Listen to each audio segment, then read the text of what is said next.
And before starting the discussion, I would like to kindly ask you to think about your questions, because we have a real fishbowl today, which is standing there. It's a real fishbowl where my roommate many years ago has had a few fishes. So it's naturally scratched, and fishes have already passed away. But I really kindly ask you to think about the questions, and feel free to come after the short break when we will finish the discussion with our fantastic audience. So, and come back here and just to write down the questions, and then we will just pick from the bowl, and that will be some kind of the lottery, and we hope to have a really fruitful discussion after. Nežinau, kiek iš jūsų ar yra kas nesupranta anglų kalbos? Visi turbūt yra, ne visi. Tai iš tikrųjų norėjau pasakyti, kad diskusija bus anglų kalba, bet mes turime tokį formatą šiandien, kadangi lietuviai yra nelabai linkę uždavinėti klausimus. Tai yra tikras žuvų akvariumas ir yra padėta keletas lapukų ir tušinukai, tai labai kvieščiau pagalvoti apie klausimus. Jei norit, galite pasimti po lapelį dabar kiekvienas ir tiesiog diskusijos viduryje paprašysiu jūsų surašyti, kas jums kilo kokia mintis, ir tuomet bandysime traukti loterijos būdu ir kažkurių laimingųjų klausimus ir diskutuoti. So first of all, I would like to say hi. My name is Audronė. I'm from Lithuanian Design Forum, and today I was invited to moderate this discussion. And at the same time, I would like to say that, in my opinion, that's a really good time to celebrate the opening of this fantastic exhibition. So the opening will be at 6. I just want to start from the practical information that everybody will would have some thoughts of what's going to happen later. So here today, for this very special occasion, we're here to discuss about the sustainable fashion and its really socially engaged industry. And on the format of Lithuanian Design Week, which is happening for the last 14 years, I'm really happy that this is the part of our program, and with the support of Nordic Council of Ministers, and also with a really huge involvement of Lithuanian Museum of Applied Arts and Design. So Design Week will happen this whole week, so I really welcome you all to come and to check all the events. If you will see some kind of branding like this, you should know that majority of all events are free of charge, so you're really very much welcome. And today I'm not so good with Nordic names and surnames, and my previous background is a little bit with statistics, so I really like to order things, and I try to order our presenters here in the right order, and I have already presented myself and would like to ask you, maybe you can just present each other a little bit. Hello everybody.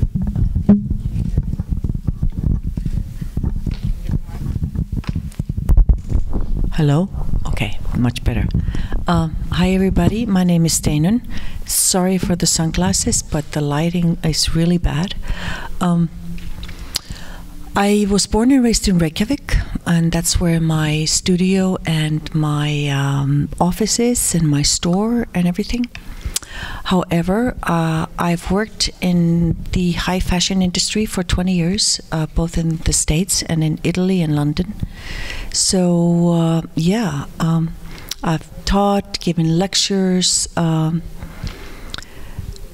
now I'm slowly moving into art. I don't know why that happened, but I guess it's a natural process.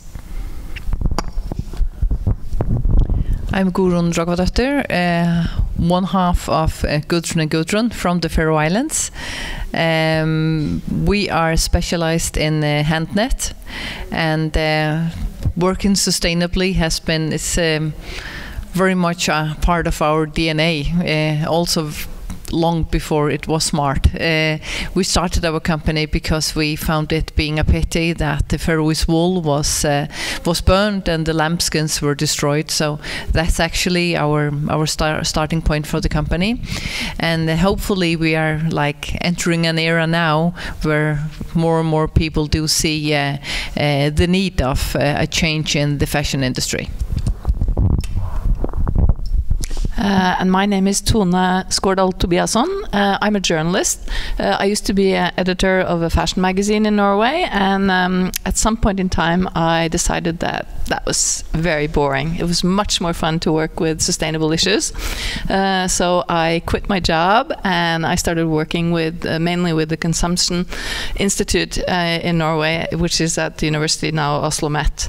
And we have been working a lot with wool projects because there was the same problem with Norwegian wool, that it was not being utilized in the best way, and a lot of it was actually burned or thrown into the sea, which is horrible when you think about the fantastic resource that it is. But that has changed enormously the last few years, and we now have very exciting designers who are working with some of the older breeds and are very much working with the Norwegian wool, so that's very exciting. But also I was part of the Nordic initiative Clean and Ethical and helped start that up. So that was with the Nordic Fashion Association, which actually was in cooperation with the Baltic countries, which was about 9 years ago that we started cooperating. And I just learned that Hugo Boss had used my platform, my nice platform, to do their roadmap. And I was like, ooh, Hugo Boss used it. So that was fun to know. But aside from that, I'm also then still a journalist, so I write a lot for publications about sustainable fashion. My name is Victoria Diaz. I'm a textile engineer, but I work in branding. I help brands to develop their identities. I help brands to develop more sustainable and stronger collections. Also I help them a lot with financial things around the product. I also work around trends because I have big agencies that are my clients, as WGSN or the Trend Labs or the Future Labs are a few agencies that work with me, and I help them also to reveal this very near future of sustainability, of product development, of how is the future of branding, how brands would look in the future. And I so far love it. So my clients are very diverse. They can be an organization in Bolivia, or they can be a big fashion brand like Philippa K with many stores, with huge and ambitious projects, or they can be agencies that they just sell services. During the time, I've learned that I'm useful not just for fashion or textile, for the textile industry itself or fashion brands, but I also work a lot with the HoReCa industry or the hospitality business, because they also are polluting the world through textiles, through services, and so on. And the impact is huge, but also is beautiful. The change, it's going on, and we are doing a lot. So it's a honor. Thank you, Audronė, for inviting me. I feel I'm the only not artist here, but I hope to bring something meaningful to this discussion. Hello, my name is Dainius, and majority of my professional career happened in Iceland, where I moved 8 years ago, and I just came back to Lithuania, and over a coincidence I happened to work as a head designer for a brand that's exhibiting here today. And I'm really excited about this talk, and I'm super interested in sustainable materials and sustainable ways of approaching creativity in general. And I'm also a teacher, lecturer at Iceland Academy of Arts, as well as Vilnius Art Academy. And overall I focus more on the creative side, helping students to sort of broaden their process through creativity. So yeah, I'm just Thank you very much. Let's exchange microphones. That will be easier to have this traveler. And also one more thing, I'm really curious to know who are you, and maybe we can make a quick survey. That's sorry for making all those arrangements today, but that's a personal just craziness. So how many designers do we have here today? Can you raise your hands? Not so much. Okay, professors? You're a designer, definitely. Hi. Okay, great. 1, 2, 3. What about professors? Great. Business, fashion industry? Why, you're not raising your hands? Nope, we're not counting. What else? Political, governmental organizations? Yes, strategy makers? Same. Good, very interesting audience. Football players? Football players? No, it's only basketball in Lithuania. It's almost, it's not worth to ask, I think so. So thank you very much for the introduction. So my background is industrial design and design management. So I'm not so much familiar with fashion, but I really care about sustainability and know a little bit more about sustainability in the global context. So I'm super curious to know more about this trend of sustainability, how it's embedded in fashion, and due to the fact that today our audience is really Nordic, I would like to ask our Icelandic panel discussion participant that I heard that different design centers from Iceland, Sweden, Norway, Denmark, they are looking for Nordic design DNA. So maybe you can tell us a little bit more. How do you understand? What is that Nordic DNA, and what kind of features it really reflects? Well, I've been searching that myself for some years. After working in the industry, both in New York, Italy, and London, you kind of lose yourself. And when I came back, it was all about trying to find what is the Icelandic fashion. And I have obviously been extremely exposed to something else. But if I could say in few words what it means to me when I look at it today, then I actually think it's a little bit of a rawness, that it comes together from Iceland. I'm not sure if I could say this about Sweden, but there is a rawness in Icelandic DNA. Organic is another word that I see a lot. Very textural, and I think I attribute that to the landscape.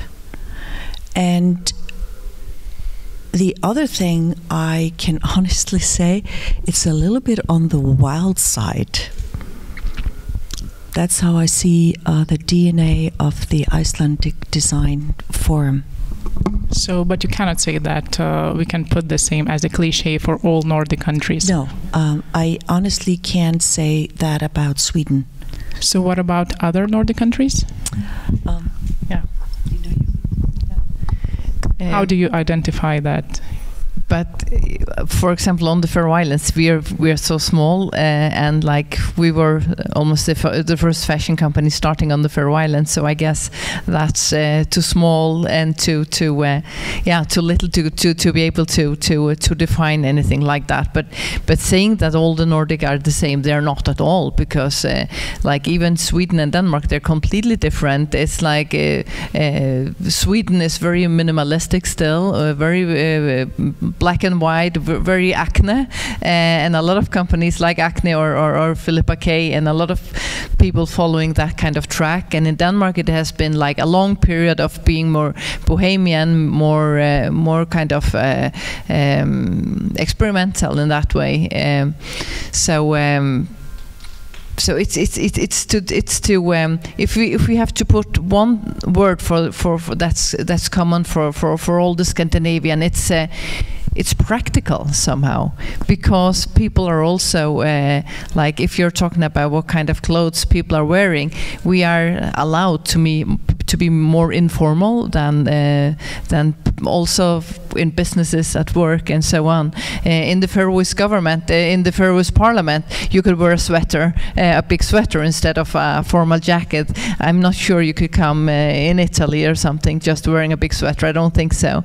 So about the practicality, I think that's something that's common, but like the actual DNA of fashion, no. Yeah, I think I agree, because I don't know if you ever heard of the Norwegian designer Per Spook. He had a couture, haute couture design many years ago. He's only now active actually in Japan, but he was the first designer to put women in flat shoes on the catwalk in Paris. It was like a revolution. Paris was like in shock. How can you put women in a couture show and flat shoes? And that's the practicality of it. And actually, when the Norwegian ministers meet for the first time when they have their fall meeting, they and are discussing the budget, they always wear the Norwegian sweaters. Yeah. They sit there with matching Norwegian sweaters. And it's, that could never happen in any other country. Yeah, that's really unique. What about the other question should go, I think, so for Dainius, because he's somebody who's in between Lithuania and Iceland. So maybe as a foreigner in Iceland, maybe you can identify that Nordic DNA, or you totally agree that each country has their own and it's a little bit different, even if we can say that some keywords like practical, informal, textured, raw, organic, probably sustainable. So what is your opinion about this? Well, I think that I agree with Steinunn that Icelandic fashion or identity is more of a bit on the wild side, because basically due to lack of resources, and I think in general. What do you mean lack of resources? Lack of maybe more of a execution capabilities towards making a fashion business in general. So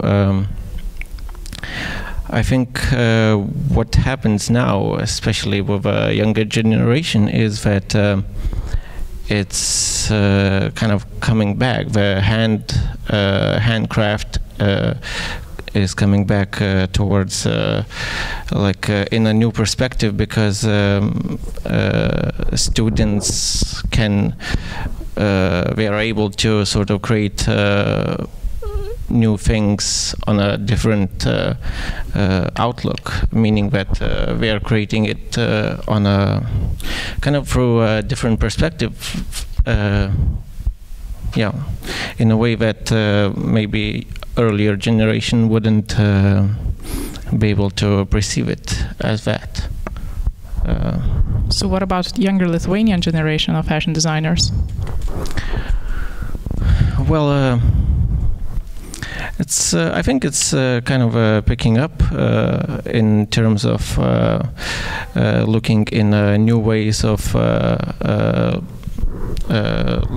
sourcing material. I think it's a lot easier for Lithuanians to source material from abroad, and there's still some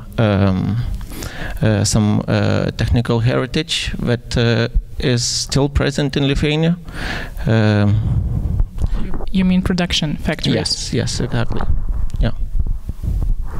So talking about the more global content, so I would like to ask Victoria, because I know that your background, you had a chance to work with some really well-known brands like Zara, which is definitely not the most let's say it's really successful, but at the same time not the most sustainable business.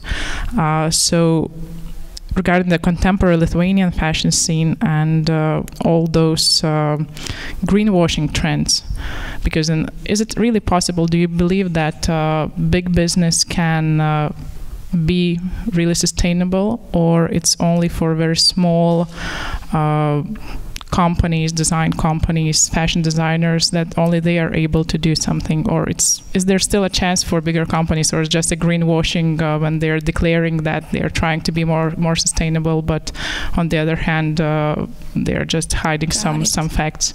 Got it. It's something that they very often speak about this, because there are two different things. One is the craft and another is the industry.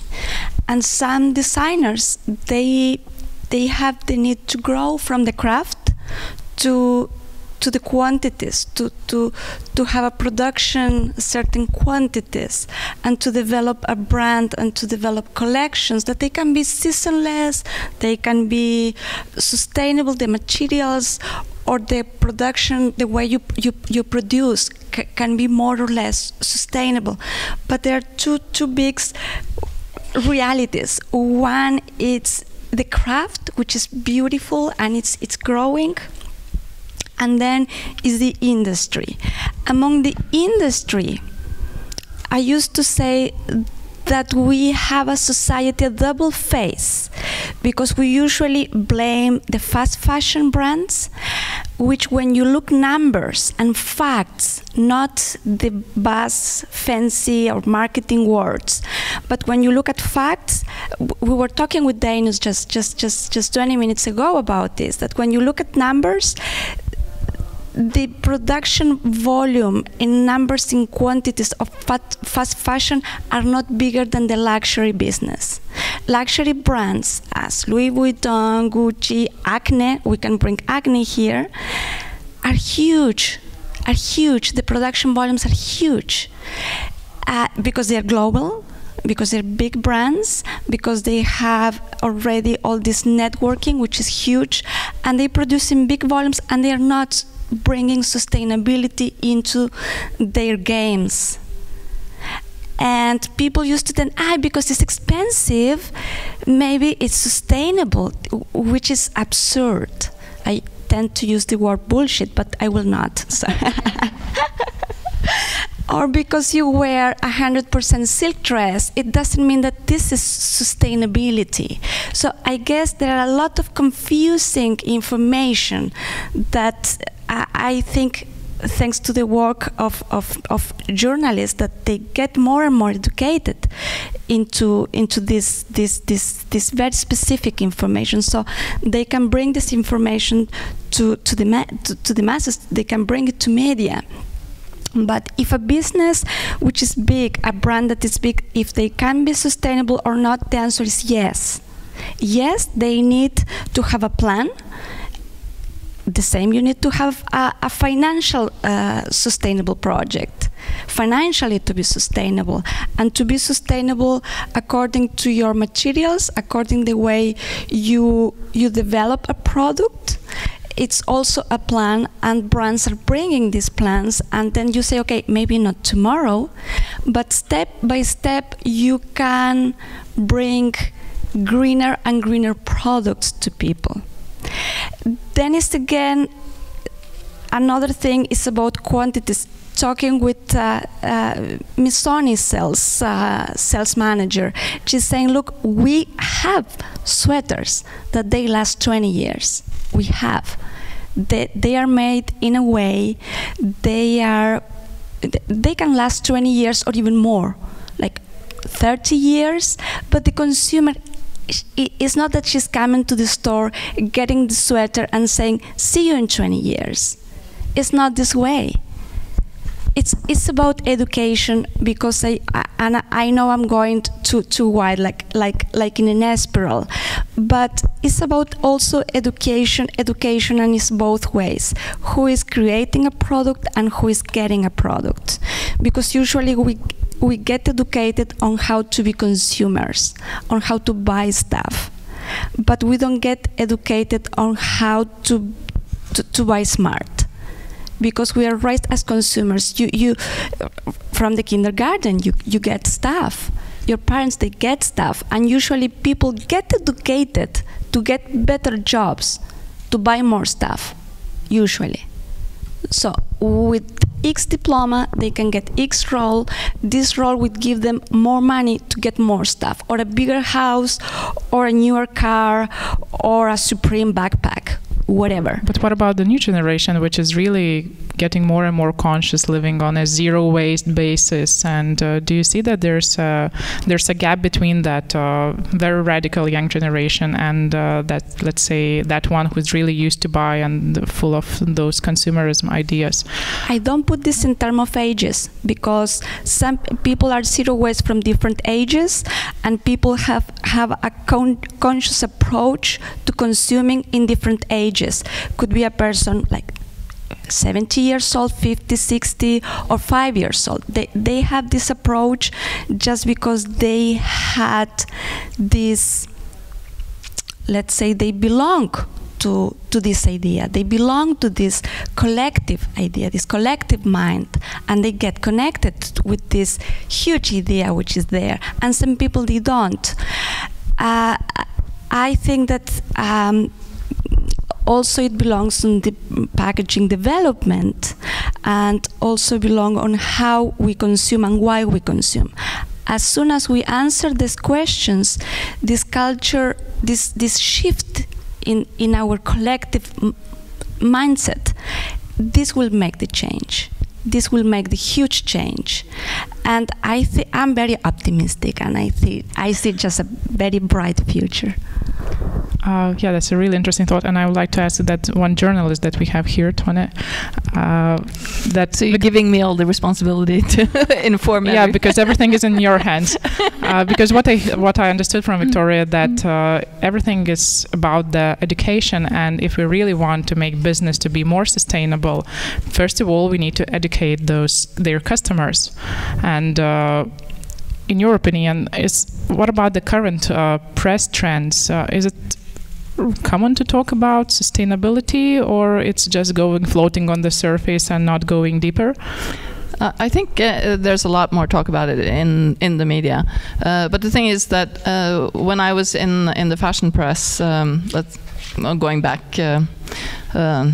12, 13, 14 years.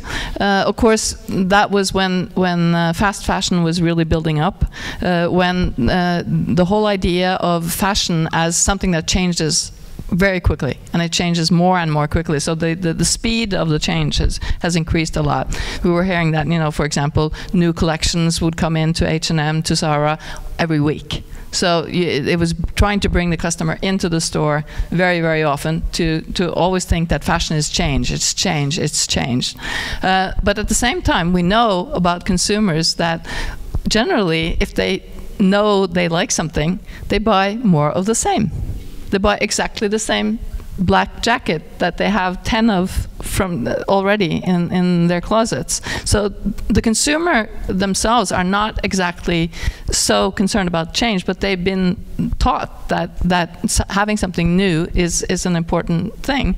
But now I think we're seeing a reaction from young people and other people on several levels. We've seen these shop stop. People are saying that, oh, I'm not going to shop anything for a year. I'm not allowed to buy anything for a year. That should scare the shit out of the it's like a diet for shopping. Yeah. Well, the fashion business, because if that's their reaction, they're going to the other extreme completely. And also at the same time, what we are seeing very clearly in Norway, and I think that is maybe happening in other places too, is that people are starting to make things themselves. You have this do-it-yourself movement, and you have knitting is becoming very fashionable again, and people are knitting. And once they get that, make something themselves, then they become more engaged in what the materials are. Where do they come from? What are they actually? What are they holding between their hands? And of course, in the Nordic countries, we've lost a lot through that. handicrafts have gone down in the schools. They don't teach as much as they used to, maybe 20, 30, 40 years ago. When you learned to knit, you learned to sew your own things. So you don't have this as a part of the education anymore? It's very limited. And I think now that there's this hunger to understand how you actually make your own things, how you repair them, how you get this knowledge back again. And I think that's one of the keys that's going to help this change that we're optimistic about, right? Yeah. Because that brings knowledge back to the consumer, and knowledge is really the consumer today doesn't know what quality is. If you ask a consumer to go into a store and find the best quality clothing, how would they do that? Would they start, pulling at the seams to see if, how much they would stood? They really wouldn't know, and even if you ask the people in the stores, they would have trouble answering. Definitely, but talking about knitting and high quality clothes, I would like to, maybe you can pass the microphone for Guðrun. I had some time to check your website, electronic shop, and I really saw that your whole production is really connected with those crafts and high quality material, natural materials, and even I'm not very super advanced in such kind of super advanced knowledge buyer, but I understand that it should last for a long. So for you as a owner, as the main person who's developing such smaller brand, how can you say, what kind of problems do you face nowadays? Because I also understand that it's not so easy to compete with fast fashion brands and their budgets, and so how do you attract your customer, and do you need a lot of efforts, or you can say that that person who buys in your store, that they are really conscious and they have a higher knowledge and understand the value? First of all, we would like people to buy our clothes because they find them beautiful. So this is like the starting point. Talking about sustainable clothing and sustainable living some years ago, it was like a really like gray mass and like without any coloring and almost food without any taste, and then everything was really good. But there are new times now. It's we really would like to people to buy the clothes because they're beautiful, and we just see it as common decency that they are produced ethically. So this is like in the perfect world, this is how it is. But we must also accept that there's a big majority of people that would never buy our clothes, because if they buy, if there's like a young student buying one of our sweaters, they would not have money for buying another sweater for the next couple of months. But I do see a really a big change from young people, and I think that this film called The True Cost, that I'm gonna make an introduction to on the Faroe Islands tomorrow, because there's an environmental week on the Faroe Islands, and I know Lucy Siegel, that was part of doing this film. She's an environmentalist living in London, and if like in 5th grade or something, before those kids start being spenders, if they saw this film already there, it would change something. That's a very, very good start for that. I have kids 22, 18 and 13, and they have a completely different mindset than we have. They are not my daughter of 18, she said like, oh my god, it's so terrible, my friends still think they cannot go to a party on a Friday night without having a new t-shirt, and just trying to see things differently. And they would also accept really brutal changes in terms of changing the environment. Say like, well, if they say it's not good to drive cars, we have to stop it.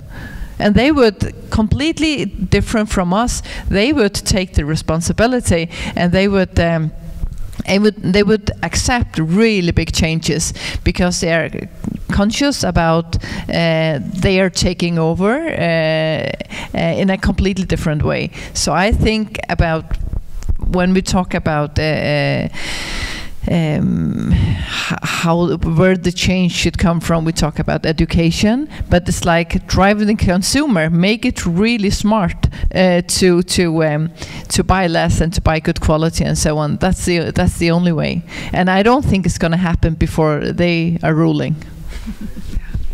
What about designers? I'm not sure who's the best to answer this question, but maybe Steinunn, sorry for the pronunciation. I'm thinking that in terms of, when we look back a little bit to the history and even to the Lithuanian history, Nordic countries, Baltic countries, I think that we were never so much rich that we can afford just to throw things. And I remember those times when even my grandparents, they were sewing at home a little bit, doing some handicrafts, and even I remember myself when I was a kid and digging some, just doing some small stuff just to repair some clothes and so on. So at that time, it was like a common thing, and people were wearing clothes for many years, and they had some special clothes for some celebrations like wedding, funeral, and going to the church, which is nowadays is a little bit lost. So do you believe that those times might come back, or is it still somewhere kept in the tradition, or everything is just moving fast with the globalization and it's just a part of the history, and those days will never come back? I want to believe that those days come back. I think I'm a perfect example of coming from a craft. My grandmother taught me how to knit when I was 9. I went to the best design school in New York City. I got in on my craft. I got my first job out of school because of my craft. I got high-profile jobs as a senior designer for the large companies because of my craft. I got to the best knitting factories in the world, and I was able to sit down with the technicians because I knew the craft. I want to believe that if we bring the craft back, we can a little bit reverse what we're seeing. And we had a discussion here before. And I think I want to quote, I'm taking my master's degree in ethnology, and I'm writing about clothing. Not fashion, clothing, because there's a huge difference in definition. And one of the things I started to read, it was about Walter Benjamin. He spent his time sitting and looking at people coming to the shopping malls, and he wanted to see what they looked like, what clothing meant to them. And he spoke about the metaphor of the fold. The metaphor of the fold, on the precise point of the fold, is a dialect of history, because within each garment we can see the make, the knowledge, the technique, and the know-how. So craft in all those aspects is already in the pieces of clothing you are wearing. They come from something in the past. And we need to know that in order to make the future. So it's a very important thing for me to know about a craft. And I think the reason why you are seeing this exhibition today and many of the, for instance, the pieces from Greenland, it's craft. And I'm hoping that wherever you know today, specifically for young designers, that if you have a craft, make a journey out of it.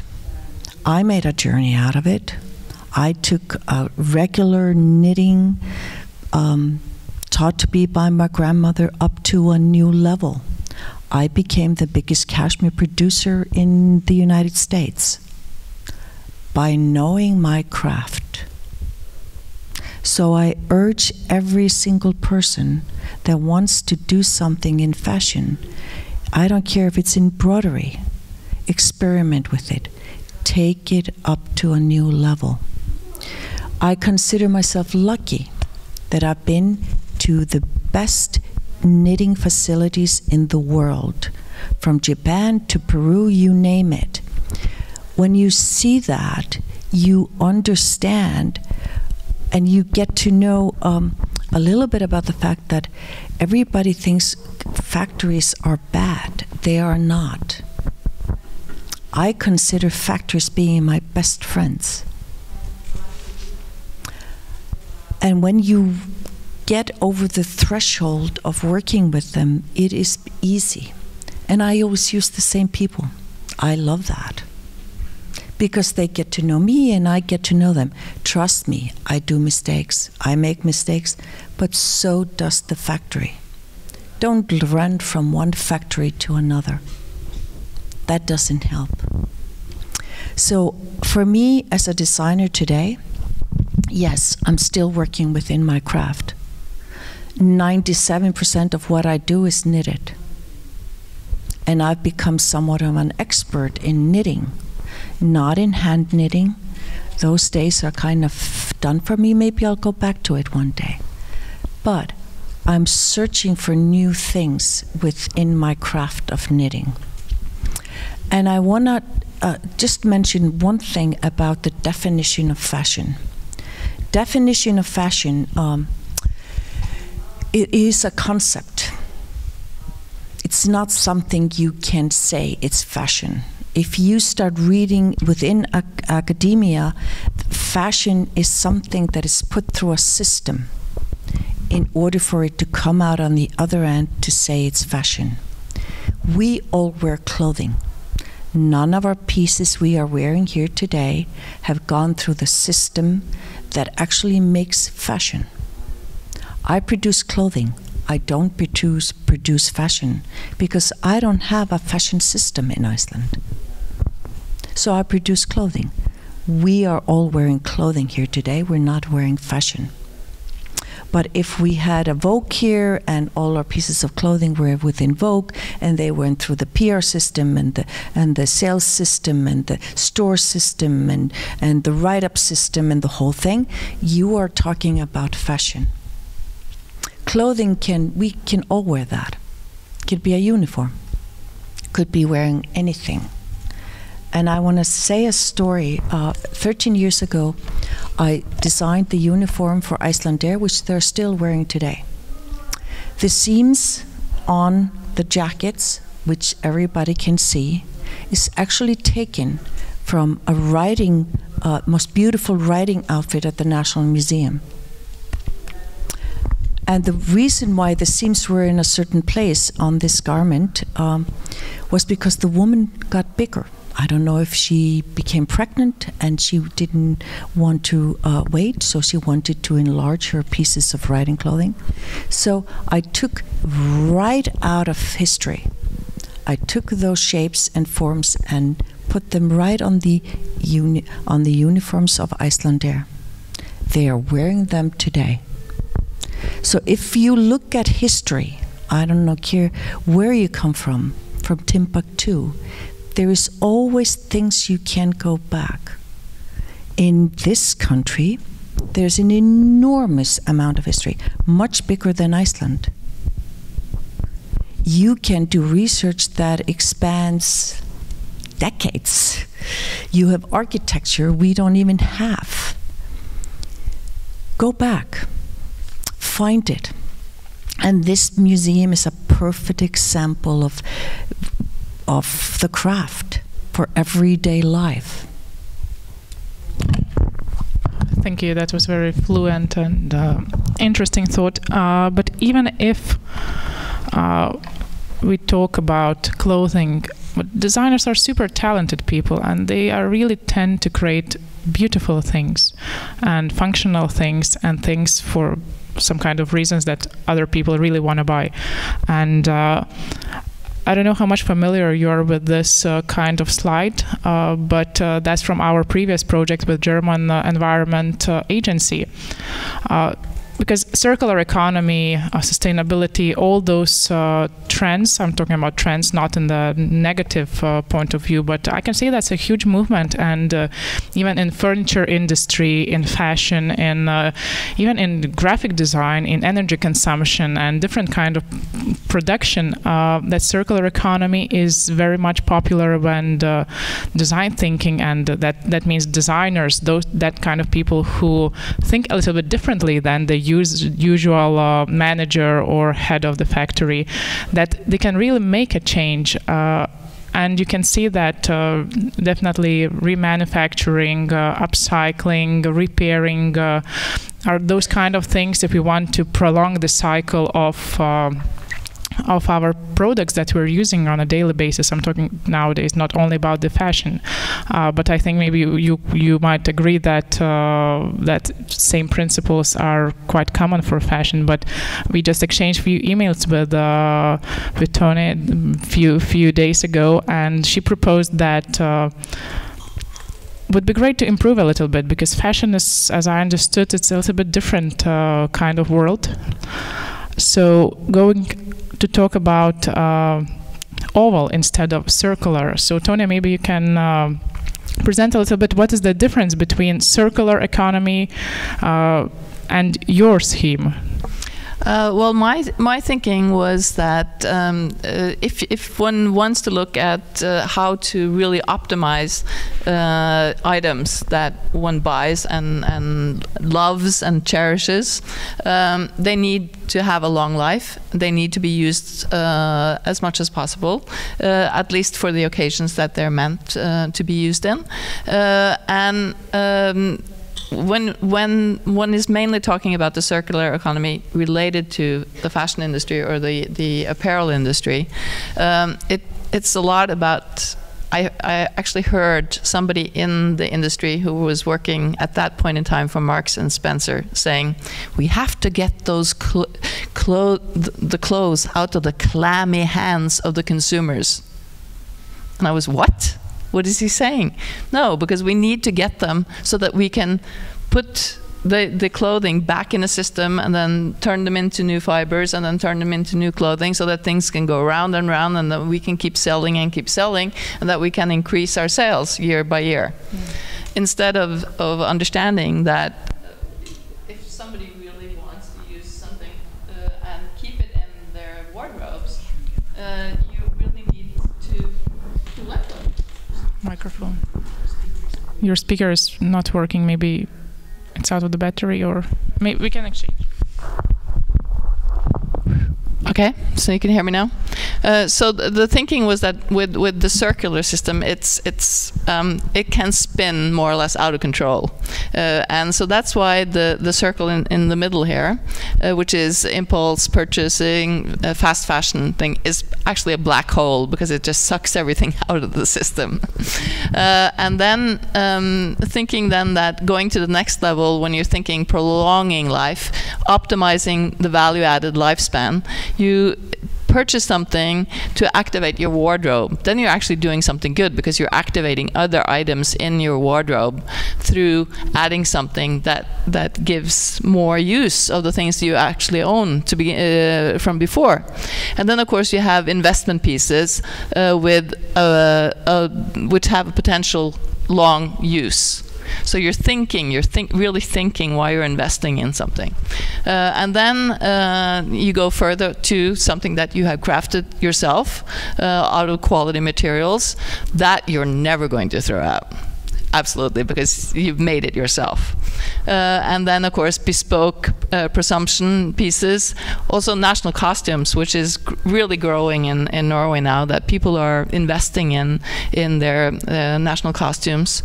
And they wear them generally for our national holiday, which is May 17th, which is coming up, which is the Constitution Day. And 50% of all women actually on that day wear a national costume. So they don't have to think. They don't have to. It's a no-brainer. I get the national costume out of my wardrobe. I put it on. I don't have to think about buying a new dress for that occasion.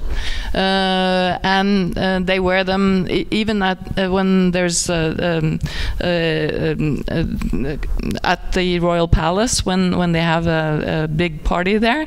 A lot of the women arrive in the national costumes, because then the fashion police can't arrest them and say, "Oh, you're not wearing nice enough dress," because if they're wearing a national costume, then they're off limits, to criticize and give them a, grading on how well they look or not. So my thinking is that if one is thinking circular, it tends to be to keep things going around and around and around, like a merry-go-round almost. While if you're thinking oval, you're thinking of dragging things out and getting them to stay longer in use, and having different systems for that, which you can of course have with repair systems, with rental systems, with things like that. And I think these things are discussed a lot, but they're not, when they're put into a circular system, one tends to forget that circles can go around very, very quickly. And of course we need to use our resources in the most optimal way, but when they actually do the math, and people have done this analysis of how much is going in with the CO2, with the water, with the chemicals and everything, if you divide it per use, suddenly the impact goes much further down. Because if you use it twice, if you use it 3 times, if you use it 100 times, suddenly the impact is just nothing per use. But what will happen if everybody will just wear national costumes and nobody will buy fashion at all? That's the $1 million question. And of course, the whole fashion system is built on growth. It's built on growth year per year. So even flat for the fashion business is failure. But they just released the Pulse report today, the Global Fashion Agenda, and there it says that now everybody's lagging behind because they haven't increased their pulse level of engaging in different initiatives. For example, the Sustainable Apparel Coalition, as long as the growth in consumption is such and such, it's not helping. Well, of course it's not helping, because the growth in consumption is still increasing. I think that Dainius maybe can tell us a little bit more, because I have sometimes a feeling that, of course, when you talk about water consumption, CO2 emission, and designers start to care about that. They're looking for renewable materials, trying to optimize the production cycles. But sometimes I have a feeling that there's a huge risk to start making rubbish from other kind of rubbish. So you're a professor at two academies. So do you feel this risk, and is there, or is just my awareness? Yes, I think that there's a risk of that happening, as it is in whenever there's a new wave of businesses coming. There's always loads and loads of companies that are opening, and in general companies that survive through this is companies that take good attention and good care into their in general processes of making the object or a product in that sense. So I think while there's a risk, I think there's always this roadmap that in general you sort of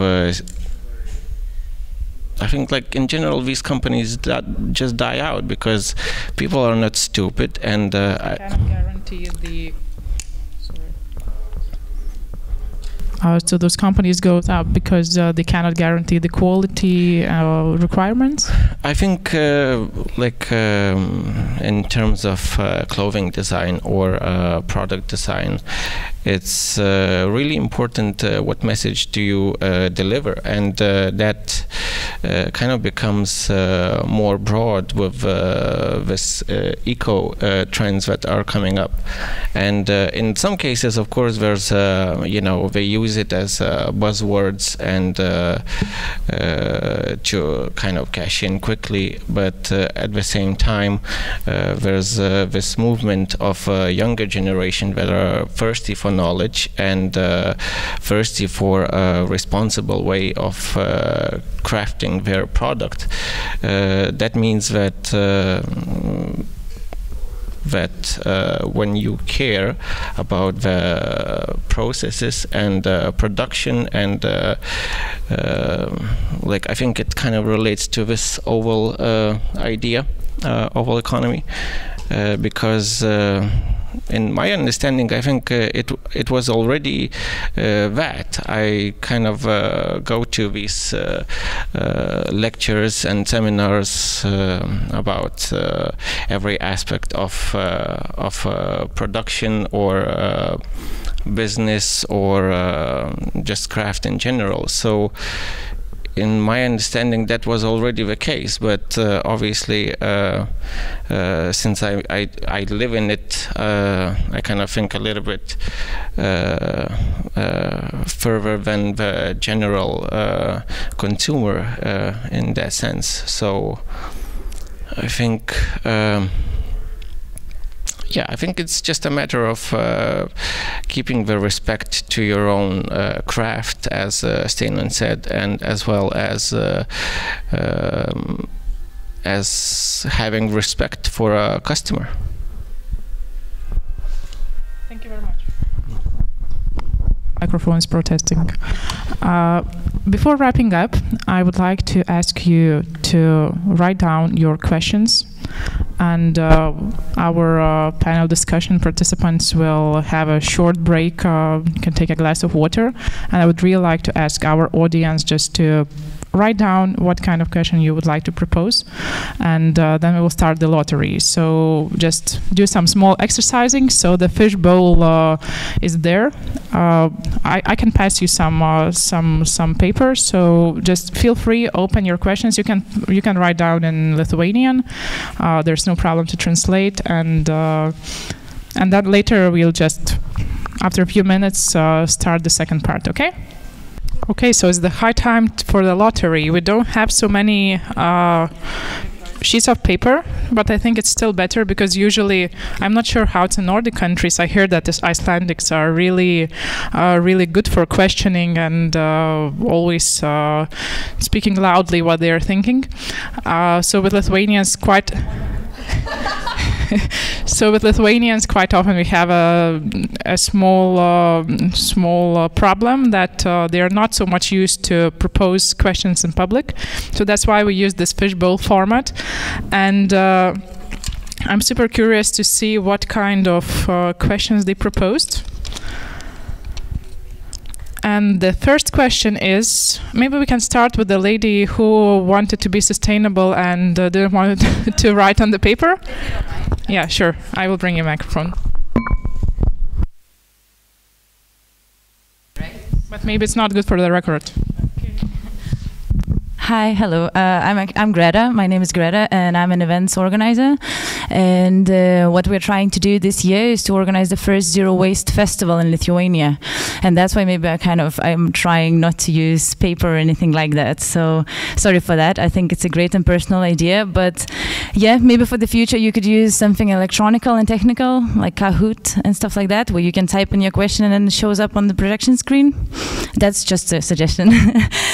So I have a question. Just maybe a comment more for lady in the middle, the journalist who did this great value picture here and the scheme, and I was thinking maybe it's very much related to like circular economy too, which when you were speaking about like the circle that everything is going around, and if we are going in the oval system, it seems like you're looking into more like a zero waste solution rather than like keep on using and keep on like moving in the same circles. Is that where I'm getting? Like, is that correct? That's like that's where I got into with this scheme. So this is the question. The question is like if you are talking like from moving from the circular economy to like a zero waste economy in fashion business?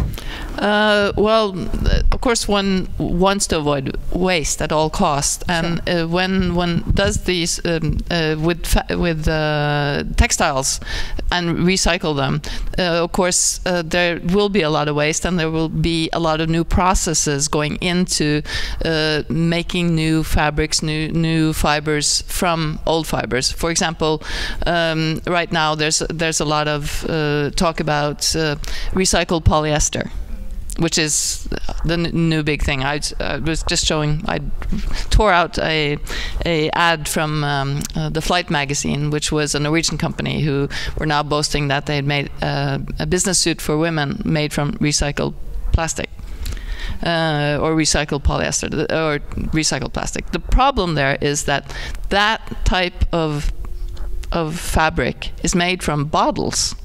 It's not made from other recycled fabrics, because that technology is very, very tough to do, because you still have to do a lot of work of taking out the zippers, taking out the buttons, taking out all those things, and you have to melt it down chemically to a new thread, and then you have to spin it, and then you have to over again, and you have to dye it, you have to add all sorts of additives to it, because you're doing finishing. For example, synthetics are very flammable, so that you have to do stuff to it that takes a lot of energy, takes a lot of chemicals, takes a lot of water, takes a lot of things, and creates a lot of waste. So if you're thinking that type of circle is the optimal circle, it's not, because then it is actually still creating waste, even though you're taking waste, putting it into the system. In this idea here, you're keeping it out of the waste flow for as long as possible. So you're going towards, of course, zero waste in that way. And I didn't even mention microfibers. Don't even mention it, because then you'll have me going for hours. There's another question. It's really protesting. There's another question, thank you. The long cycle of consumption is definitely a good thing, but what shall we do when the piece of clothing is just naturally, or it's just when you just get boring of it? So what to do with that? Because the long cycle, that's not my question, but the long cycle is definitely a good thing, but people are really wanting to buy new things, and that's some kind of part of the mentality. So maybe Victoria, you can tell a bit. Yes, what do you think about that? Well, it's a challenge, because as I've mentioned, you have brands that they can truly develop, designers, they can develop products that they can last for years, but people, they want to come the next season and to get a new one, which is a total normal process for many people. So then you cannot judge the people or the consumers that they want to change, and they want to have a red dress, and they want to have a blue dress, and a long sleeve dress, and a sleeveless dress is something that is in the challenge. And I think that rental is going to impact hugely in this, because then you have products of great quality, and you keep moving, you keep tracking or exploring brands or exploring new shapes that you never did, and it prevents to rent clothing, prevents you from buying them and getting all this production volumes we were talking before. So I truly believe that rental dressing is one aspect. Other, which is still now the most popular for many people, is like just to buy second hand, and then you keep moving, you keep exploring, you keep going into new styles, and it also prevents you from getting new stuff from the zero. I truly believe that craft are a beautiful. I'm myself from a very small city where we were all producing, doing something, creating something. But beside this craft, which is beautiful, there is another reality. We are not, all of us, we are not designers. Maybe we are not into knitting something, just as we are not all of us are allowed to build our own house, or to build our own table at home, or to be writers. So also it starts this kind of natural thing of judging these different tribes of people into, you are consuming, or among young people, you need a new t-shirt for Friday night. I don't need it. It's totally fine that there are different waves, like different rivers, different ways of consuming. the most important is to understand that to get a new thing is not a sin. You are not a bad person. It's just to explore why you do this, why you need it. Just to be conscious about. Just to be conscious about this, to try to get the better answer from yourself, and to start to get the better answers from society. But I repeat, rental is a huge help if you want to move into new styles. Very good answer. I'm not sure, maybe we should ask for a volunteer, but maybe some of you can name the best sustainable business model, sustainable fashion case, or any brand which looks super cool, sustainable, totally reflecting all the principles. I've heard of People Tree is doing well, are they? Or what do you think? Maybe you don't agree? I just saw some of the stories. Of course, I haven't looked very much into it, but what I saw, I was really impressed. I can yeah. I want to add something to your answer. Sure. Sorry about that. There's one element that we forget in all this sustainable issue, and renting dresses are great, I agree, to a certain point. It's Joan Entwistle who wrote about the fact that the body, clothing, plus ourself equals totality. Clothing is such an integral part of who we are. So it's extremely difficult to say to somebody who is very flamboyant and feels the need to wear a lot of clothing, to say, you have to cut back. It's also important that people realize that we get emotionally attached to things. That includes to our clothing. We put our emotions into our clothing, things, objects, but also onto clothing. So it's important that we look at that before we actually start cutting down on our clothing, saying, who am I? All right?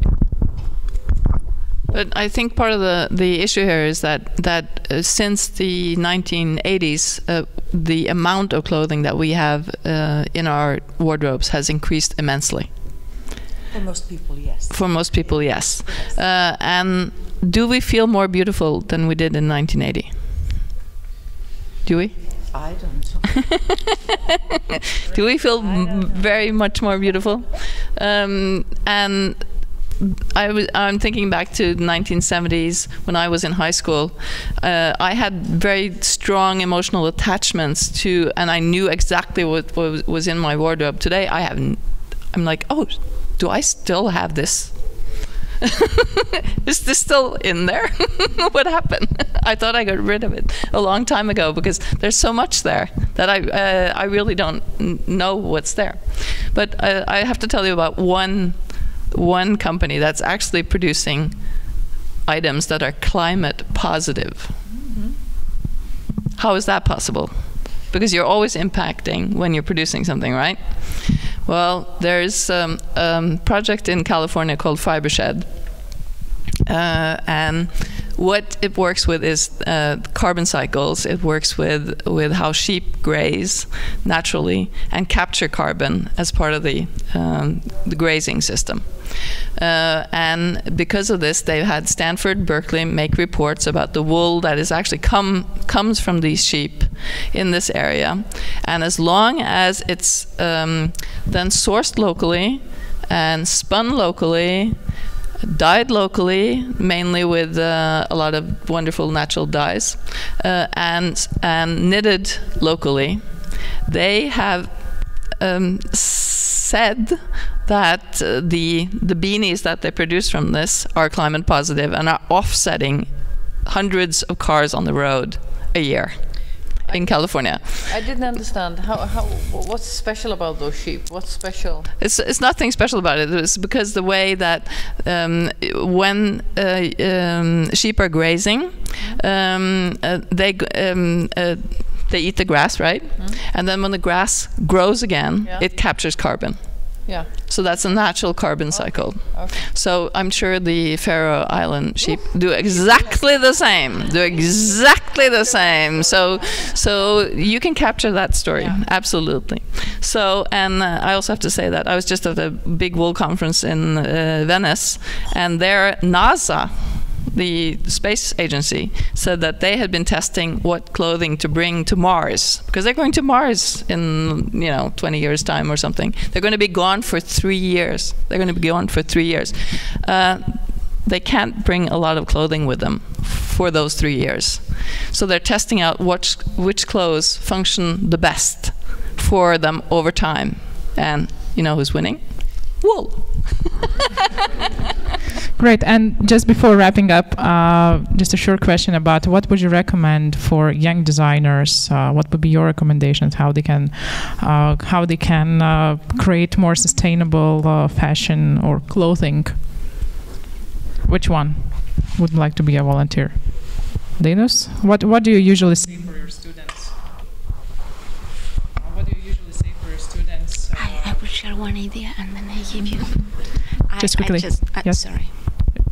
Yeah, I just wanted to share an idea that they share with my own students and clients. There is a platform we created because usually for young designers, not just young, I started to think that it doesn't matter the age, just a person start a small business. The big issue is how you source your fabrics, your materials. Usually they need to get these minimums, these big quantities of fabric. So we created a platform where suppliers of materials, like factories, that they have sustainable materials, that they are produced in different ways, and they have different compositions, and they have, of course, these strong minimums, like you need to buy 3,000 meters or 1,000 meters or even more.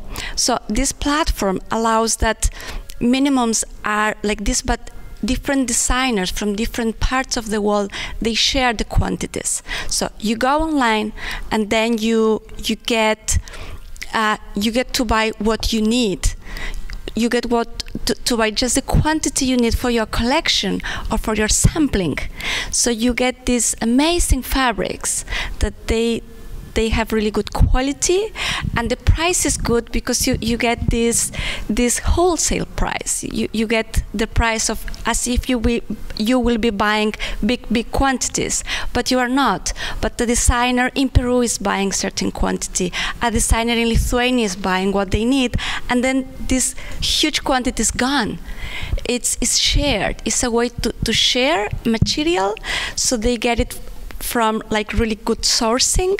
They get certified materials, and also for a very, very good price. So I think sharing material is a tiny part, but has a huge impact in product development. I just wanted to share. Maybe it's boring, but it's something that's cool. Really it's like beautiful. A crowd buying.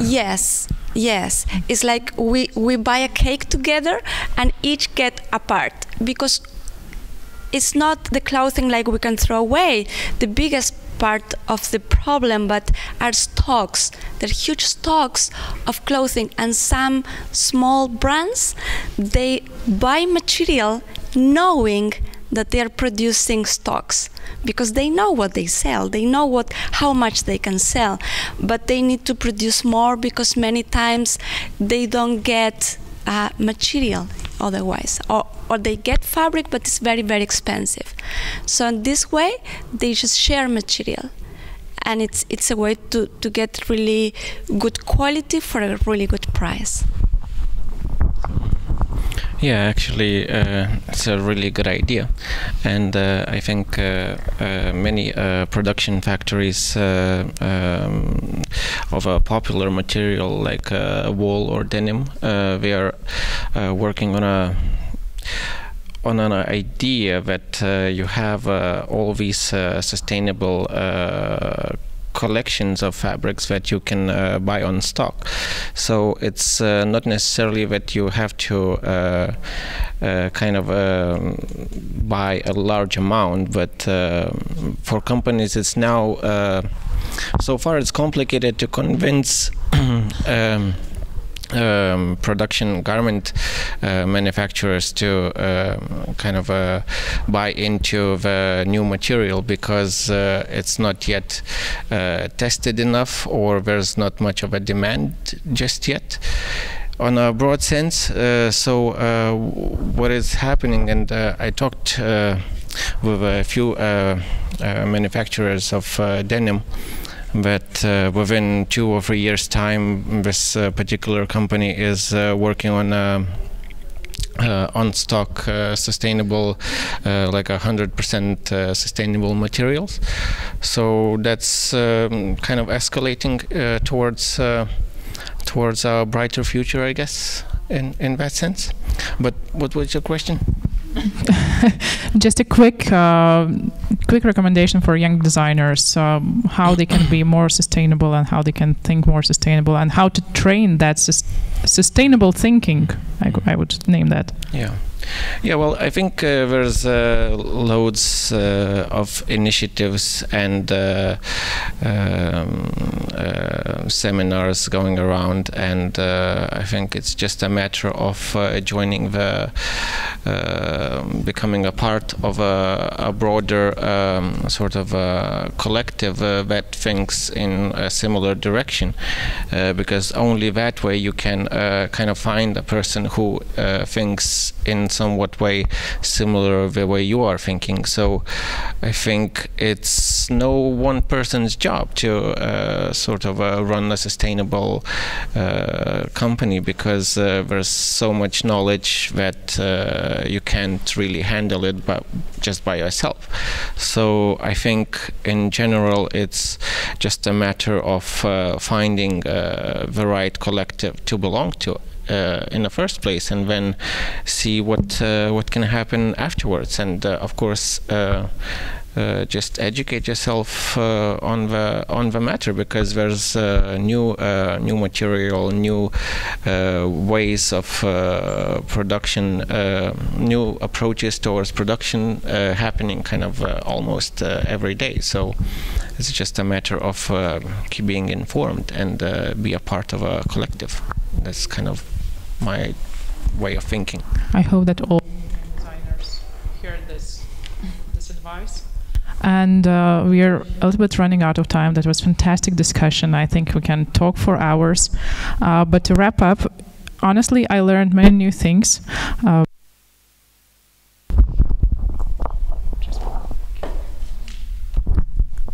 Because I really thought that there is some kind of Nordic DNA, and then today I realized that even if we look a little bit more similar, but our DNA is different, and those differences are really making us to be just to be different from the others, but at the same time that's a huge asset. And even if Nordic design, Nordic fashion looks like having same elements like organics, raw materials, textural, practical, a little bit informal, but still every country has their own identity. And Lithuanian fashion scene is also vibrant and has a lot of potential, and young designers are thinking, and there are some kind of platforms that they're using.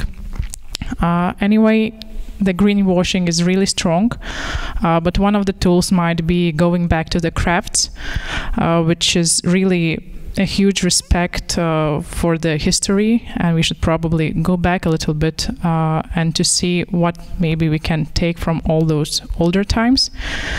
And hopefully we won't come back only for wearing national costumes, but the fashion industry will become more and more sustainable, and instead of having all those huge circular economy cycles, we will have oval economy. which will be based on really conscious consumers, and the future will be bright and full of new great ideas. So thank you very much, and I really welcome you to the opening of this fantastic exhibition at 6 p.m. So we will just do some quick cleaning there, and thank you very much for all who came. Thank you very much for our speakers, and I'm looking forward maybe to discuss similar topic after several years and to see the improvement. Thank you very much.